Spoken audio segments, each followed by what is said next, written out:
साथ में बैठ के देख लो कि सब कुछ बैग के अंदर आपका रेडी है या नहीं। ध्यान से देख लीजिएगा एडमिट कार्ड। और मैं तो सजेस्ट करूंगा एक एडमिट कार्ड की एक फोटोकॉपी भी करा लो। वाटर बोतल लेके तो जाना है, लेकिन बेटा ट्रांसपेरेंट लेके जाना है। स्मार्ट वॉच नहीं, इतने स्मार्ट नहीं बनने बेटा।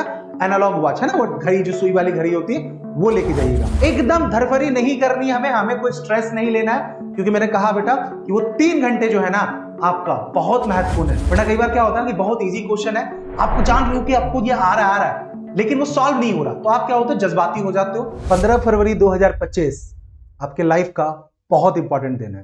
पहली बार जा रहे हो 10th का एग्जाम देने के लिए, और आखिरी बार भी है, ठीक है।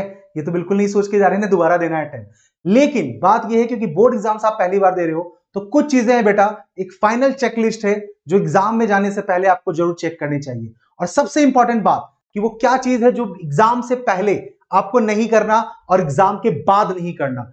ये 2 पॉइंटर बेटा मिस नहीं करना। लेकिन उससे पहले ना हम फाइनल चेकलिस्ट चेक कर लेते हैं फटाफट। अगले 5 मिनट में आपको बता देता हूं क्या क्या चीजें हैं जो आप मिस नहीं करो, सो दैट कि आपका जो स्ट्रेस है बेटा एग्जाम से पहले बिल्कुल नहीं होना चाहिए। एग्जाम में जाके अपने आप को बस जाना है और फोड़ के आना है, ठीक है। फाइनल चेकलिस्ट बेटा फटाफट जरा हम चेक कर लें कि क्या क्या चीजें पहले तो हमें लेके जानी है, ठीक है। साथ में बैठ के देख लो कि सब कुछ बैग के अंदर आपका रेडी है या नहीं है। सबसे पहले बेटा सबसे इंपॉर्टेंट एडमिट कार्ड चेक कर लो, क्योंकि बिना उसके तो एंट्री होने वाली है नहीं, इसीलिए, ठीक है। ध्यान से देख लीजिएगा एडमिट कार्ड। और मैं तो सजेस्ट करूंगा एक एडमिट कार्ड की एक फोटोकॉपी भी करा लो, बैकअप अपने पास होना चाहिए, ठीक है, क्योंकि फोटोकॉपी कराने में कुछ भी नहीं जाता। एक तो वो देख लिया। दूसरा बेटा वाटर बोतल लेके तो जाना है, लेकिन बेटा ट्रांसपेरेंट लेके जाना है, ठीक है। कलरफुल वाटर बोतल लेके नहीं जाना, क्योंकि शो टाइम वहां पे शो नहीं करना है, दिखाना नहीं कि मेरे पास वाटर बोतल कनेक्शन है। बेटा वाटर बोतल लेके जाइएगा, ठीक है। लेकिन यहां पे मैं आपको एक बात बता देता हूं बेटा, पानी थोड़ा कम ही पीना, ठीक है। पानी थोड़ा कम ही पीजिएगा। उसका रीजन है बेटा, क्योंकि बहुत सारे एग्जाम सेंटर में ना वॉशरूम जो है आपको कई बार अलाउ नहीं करते हैं। सो आई वुड सजेस्ट कि वाटर कंजम्पशन थोड़ा कम रखिए, क्योंकि भाई देखो एक तो वॉशरूम आने जाने में आपका समय भी खराब होता है, ठीक है। और पता चला कि आपने ज्यादा वाटर कंज्यूम कर लिया तो फिर जो अड़ जाएगी बेटा, समय वहां खराब हो जाएगा, शायद परमिशन ना मिले आपको। शुरुआत के 2 घंटे तो बिल्कुल नहीं देते, और किसी किसी सेंटर में तो 3 घंटे भी नहीं देते, तो इसीलिए। लेकिन फिर भी थोड़ा सा पानी बोतल अपने पास रखना, डिहाइड्रेट हो जाएगी बॉडी तो भी दिक्कत है, हल्का हल्का कंज्यूम करते रहेंगे, इसका ध्यान रखिएगा। फिर बेटा घड़ी, वैसे तो एग्जाम सेंटर में एग्जाम हॉल में घड़ी लगी रहती है, लेकिन फिर भी अपनी सेफ्टी के लिए बेटा, क्योंकि टाइम बहुत इंपॉर्टेंट है, आपको क्रॉस चेक करते रहना है कितना समय बचा है। वॉच पहन के जानी बेटा, ये डिजिटल वॉच पहन के मत चले जाइएगा, स्मार्ट वॉच नहीं, इतने स्मार्ट नहीं बनने बेटा। एनालॉग वॉच है ना, वो घड़ी जो सुई वाली घड़ी होती है वो लेके जाइएगा, ठीक है। फिर बेटा यूनिफॉर्म सबसे इंपॉर्टेंट, स्कूल यूनिफॉर्म में ही जाना है। It's not a birthday party, ना ही फेयरवेल पार्टी है, तो इसको ध्यान रखिएगा। स्कूल यूनिफॉर्म में जाइएगा बेटा, उसके अलावा किसी और ड्रेस में नहीं, कोई कैजुअल ड्रेस में नहीं जाना है। आईडी कार्ड बेटा जरूर कैरी करना अपने स्कूल का, सो दैट कि कई बार मान लो क्या होता है कि आप सेंटर पे पहुंचे, ठीक है, एडमिट कार्ड वगैरह नहीं मिल रहा, कुछ भी XYZ केस, वैसे तो आपके स्कूल के टीचर होते हैं सेंटर पे, बट फिर भी बेटा आईडी कार्ड आपको कैरी करना है, ठीक है। फिर बात आती है सबसे इंपॉर्टेंट बेटा, फर्रे लेके नहीं जाने। जितने फर्रे हैं वो आपने एग्जाम से पहले कर लिए, पढ़ लिया आपने, सही है। एग्जाम में बेटा बिल्कुल भी होशियारी नहीं दिखाइएगा कि हाथ में लिख के चले गए, नहीं बेटा। ध्यान रखिए बेटा, जो नंबर लेके आने हैं अपनी ईमानदारी से लाने, और इतना बेटा कॉन्फिडेंस रखो कि आप सब ने, मैं आपसे ही बात कर रहा हूं, आपने बहुत मेहनत की है, पूरा साल आपने दिया है, आप बिल्कुल अच्छे से एग्जाम देके आओगे, मेरा विश्वास है बेटा। तो अपने पे भी विश्वास रखो, ठीक है। ये तो बात होगी क्या लेके जाना और क्या लेके नहीं जाना है, ठीक है।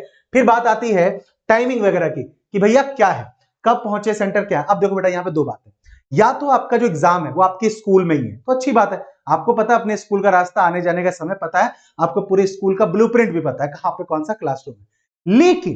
लेकिन अगर आपका सेंटर दूसरी जगह है बेटा, तो आई वुड सजेस्ट कि एग्जाम 10:30 पे है, आप सेंटर कल तो कम से कम जल्दी पहुंच जाओ, ठीक है। अपना पहले दिन के एग्जाम में इंग्लिश के पेपर में आप सेंटर 9 साढ़े 9 के बीच में पहुंच जाओ, क्योंकि ट्रैफिक का इशू हो सकता है, आपको नहीं पता कितना टाइम लग रहा है। वैसे तो बच्चे बहुत स्मार्ट है, सेंटर जैसे पता चलता है जाके एक बार चेक करके आ जाते हैं कितनी दूरी पे, लेकिन फिर भी क्योंकि बोर्ड एग्जाम से बेटा भीड़ भी होती है, पेरेंट्स ड्रॉप करने आते हैं, टाइम से सेंटर पहुंचिए, ठीक है। अच्छा, सेंटर पहुंचने में फिर क्या होता है बेटा, क्लासरूम। अब आपको दिख जाएगा, जैसे आप पहुंचोगे नोटिस बोर्ड पे आपको दिख जाएगा कि आपका कौन से क्लासरूम में आपका एग्जाम पड़ेगा, ठीक है।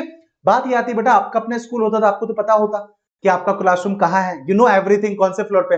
लेकिन वो नया स्कूल है, तो भैया उनका मैप देखना जाना, तो देखो ये सब चीजें लास्ट मोमेंट पे पता है क्या होता है, ये सब चीजें स्ट्रेसफुल हो जाती है, इसीलिए मैं आपको पहले बता रहा हूं। क्लासरूम पहुंच जाइएगा, माफ करते हुए बेटा, क्लासरूम में एंट्री 10 बजे होगी, लेकिन अपना आप क्लासरूम के बाहर पहुंच गए 10 मिनट पहले भी पहुंच जाओगे तो कोई दिक्कत नहीं है, अपना कॉरिडोर में हो कि हाँ भैया ये मेरा क्लासरूम है, ठीक है।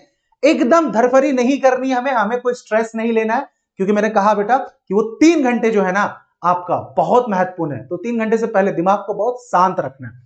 फिर आपको बेटा एग्जाम हॉल के अंदर आपको आंसर शीट और क्वेश्चन पेपर दोनों मिल जाते हैं 10 बजे, लेकिन इन पे ना कुछ आप लिख सकते हो और ना ही अभी इनको आप ओपन करोगे, ठीक है। ओपन करने के लिए आपको इंस्ट्रक्शन दी जाएगी, और हाँ जो आपके इन्विजिलेटर है उनको ध्यान से सुनिएगा, ठीक है, क्योंकि इंग्लिश के पेपर में आपको पता चल जाएगा क्या क्या चीजें होती, but please do listen your invigilator very carefully कि वो क्या क्या बातें बता रहे हैं।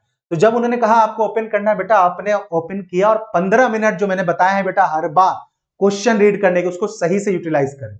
अब बात आती है कि आप क्वेश्चन पेपर में कुछ लिख नहीं सकते हो, लेकिन आई वुड सजेस्ट बेटा पेंसिल से जब आप क्वेश्चन गो थ्रू कर रहे हो तो जो क्वेश्चन बेटा आपको आता है उस पर हल्का सा डॉट मार दो, ठीक है, कि भैया ये सवाल मुझे आता है, वो मैं बता रहा हूं क्यों बोल रहा हूं मैं। आपने डॉट मार दिया क्योंकि जब मैंने कहा कि शुरू के 3 घंटे में शुरू के 2 घंटे बेटा आपको वो सवाल कर जाने हैं जो आपको आते हैं।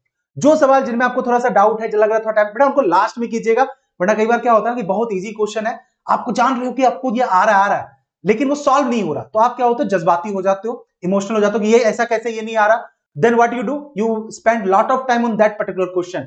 याद रखिए हमारे पास सिर्फ 3 घंटे बेटा, हमें इन्हें प्रॉपर तरीके से यूज करना है। तो शुरुआत के 2-2.5 घंटे तो आपका हाथ बिल्कुल नहीं रुकना चाहिए। तो आपने क्वेश्चन मार्क कर लिया डॉट करके कि भैया ये सवाल मुझे आता है, पहले मैं इसको कर लूंगा, कोई दिक्कत नहीं बेटा, सीक्वेंस अगर ऊपर नीचे होता है कोई दिक्कत नहीं है, बट क्वेश्चन नंबरिंग आपकी सही तरीके से लिखी होनी चाहिए, कोई दिक्कत नहीं है, समझ में आ गई बात। देन बेटा 10:30 से 1:30 बजे का जो समय है, ये समय है अपना जलवा दिखाने का, और बेटा जलवा दिखाना है सही तरीके से, तो अपने टाइम को बेटा सही तरीके से यूटिलाइज कीजिएगा। प्लीज मेरी रिक्वेस्ट है बेटा कोई कन्वर्सेशन ना करें अपने दोस्तों से इस ड्यूरेशन के बीच में, ठीक है। इन्विजिलेटर अगर थोड़ा सा भी सख्त हुआ ना तो भैया वो आपको एग्जाम से बाहर कर देगा, कोई मतलब नहीं निकलता है।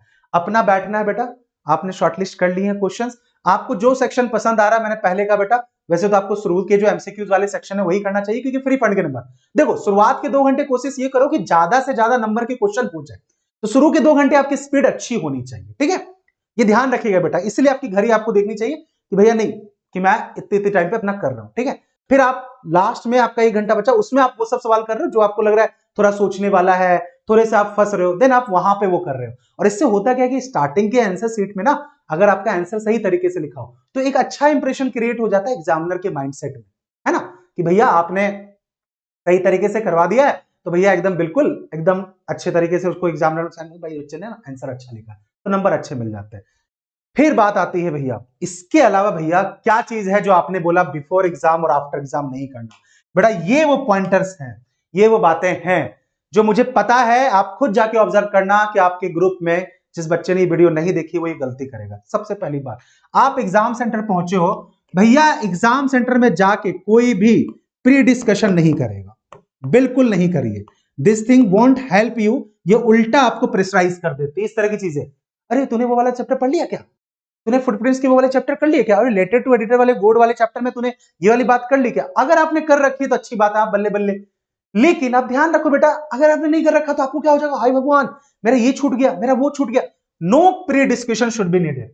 एग्जाम में जाओ, और मैं आपको बताऊं सही बात, एग्जामिनेशन हॉल पे पहुंचे, सेंटर पहुंचे, अपने दोस्तों से हंसी मजाक कीजिए, एकदम चिल माहौल रखिए कि भैया रिलैक्स एकदम, यार जाएंगे यार, देख लेंगे यार, पेपर फोड़ देंगे यार, आता है यार पेपर। अपने आप से और दोस्तों से भी यही बोलना, no negative discussion should be there before examination. Then जैसे ही बेटा आपका एग्जाम खत्म हुआ, आफ्टर पेपर डिस्कशन भी नहीं करना है।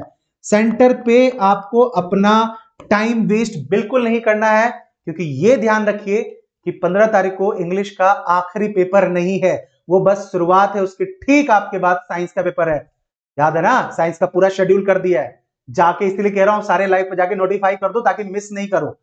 बेटा आफ्टर पेपर डिस्कशन में बिल्कुल नहीं पढ़ना है। देखो इसमें 2 चीजें होंगी, अगर पेपर बहुत अच्छा चला गया तो आप हो जाओगे ओवर कॉन्फिडेंट कि हाँ भैया फोड़ दिया, लेकिन आप ये भूल जाओगे कि आगे अभी और पेपर बाकी है। और अगर पेपर थोड़ा सा खराब गया, कहीं डिस्कशन पता चल रहा है अरे इसका आंसर ये था, सी था, इसका मैंने डी लिख दिया, जो भी है छोड़ दो, अब हो गया ना, अब आपके हाथ में कुछ नहीं है, just focus on next paper. I am telling you, ये बहुत इंपॉर्टेंट चीज है बेटा, ये मिस नहीं कीजिएगा। आफ्टर पेपर डिस्कशन नहीं करना है। हाँ एनालिटिक पेपर का एनालिसिस तो दिव्या मैम करवाएंगे ही इंग्लिश का, और बाकी पेपर का हम कराएंगे, बेटा इसको ज्वाइन कर लेना तो आपको एक रफ वो मिल जाएगा, ठीक है।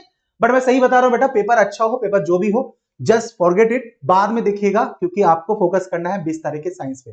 16 तारीख से हम शुरू कर देंगे साइंस का प्रिपरेशन, सारे लाइव मैंने शेड्यूल कर रखे हैं, और सिर्फ उतना ही नहीं, और भी लाइव सेशंस होंगे छोटे छोटे बहुत छोटी छोटी बातों पे। यानी मैं कुछ भी नहीं छोड़ने वाला जो सीबीएसई आपसे पूछे और आपको पता ना हो। बट आपको उस लाइव पे जाना है, अभी जाओ, चैनल पे जाओ, लाइव सेक्शंस में जाओ, जितना भी साइंस का सेशन दिख रहा है सब पे जाओ, नोटिफाई में कर दो, लाइक कर दो, और वहां कमेंट कर दो कि भैया I am coming to attend this session. बात समझ आ गई? इतनी चीजें बेटा आपने ध्यान रख ली, बस बेटा फिर जाओ और जाके एग्जाम में फोड़ दो जाके पेपर का। अब मैं बता रहा हूं बेटा एक बहुत बात, सब कुछ एक साइड, लास्ट में बेटा यही कहूंगा, यू आर प्रिपेयर्ड, आप तैयार हो, और it's just a board examination please. ठीक है, ये सब गाइडलाइन मैंने इसलिए दी ताकि आपका लास्ट मोमेंट पे समय बच जाए। कमेंट्स आ रहे थे, पता चल गया आपको। अब बेटा कुछ नहीं करना है, मेरी दरख्वास्त बेटा हाथ जोड़ के विनती है, कोई भी इस तरह के नेगेटिव टॉक में मत पड़ो, बस जाओ जाके एग्जाम दो, अपने पे भरोसा रखो, और इस वीडियो के कमेंट सेक्शन में जाओ और लिखो कि भैया मैं प्रॉमिस करती हूं एग्जाम में जाएंगे और पेपर फोड़ के आएंगे। ठीक है, मुझे पूरा भरोसा है आप ये कर सकते हो, तो जाओ और जाके बोर्ड को फोड़ के आओ। चलो मिलते हैं साइंस की सेशंस में, नोटिफाई कर लेना और वो बातें मत करना।